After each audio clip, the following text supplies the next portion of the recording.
இயக்குனர் மற்றும் தயாரிப்பாளர் ராமநாராயணன்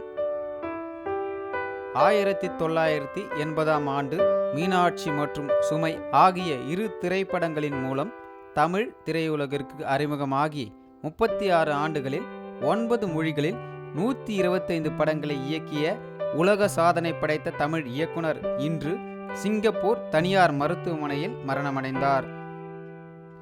திராவிட அரசியலில் தன்னை ஈடுபடுத்திக் கொண்ட இவர் திமுக சார்பாக போட்டியிட்டு காரைக்குடி சட்டமன்ற உறுப்பினராக 1989ஆம் ஆண்டு முதல் பணியாற்றினார்.